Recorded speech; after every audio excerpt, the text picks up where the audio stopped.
It's getting me excited already.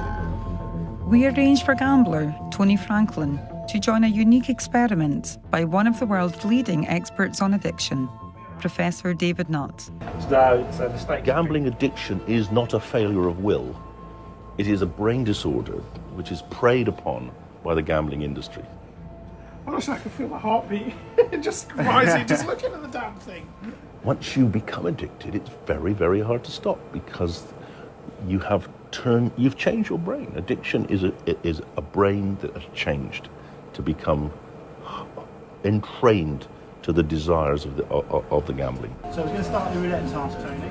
This will be the first time anyone plays something similar to a fixed odds betting terminal from inside an MRI scanner. The professor says it will reveal what's happening in Tony's brain as he uses a keypad to bet.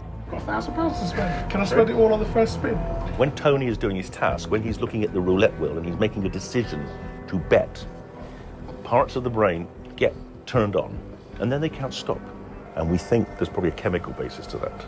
So that's what we're expecting to see, that the habit centers are overactivated in people with gambling compared with normal people like us.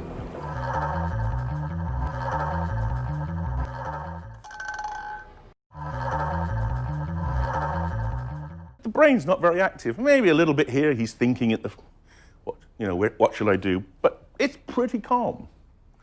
Contrast that with what happens in the next one.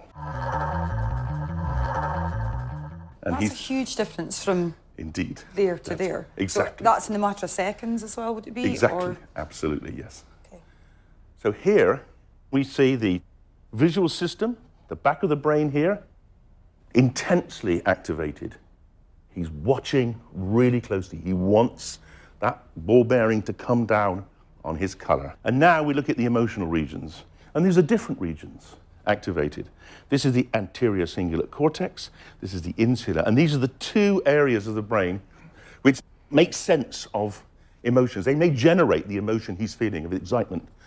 Will I win? Won't I win? And here we see a very similar picture. In fact, the only real difference between winning and anticipating is this area here. And this is an area where I think we see the sense of satisfaction. Yeah, I've won. That's good. Register that. Start again. But overall, winning and waiting to see if you've won, the anticipation, they're both pretty much the same. And that's a really key point about gambling. It's not just the winning that counts. It's the taking part. And the taking part repeatedly when you don't win is as activating to a gambler as the winning. When you're sitting at a fixed odd terminal, you're getting this every 20 seconds. Yeah. So you can have hundreds of them. And so that process can become, in the end, it becomes kind of habitual, it becomes addictive. The Association of British Bookmakers told us 99.5% of people who gamble do so responsibly. Gambling addiction is complex and multifaceted, and as an industry, we strongly encourage responsible gambling.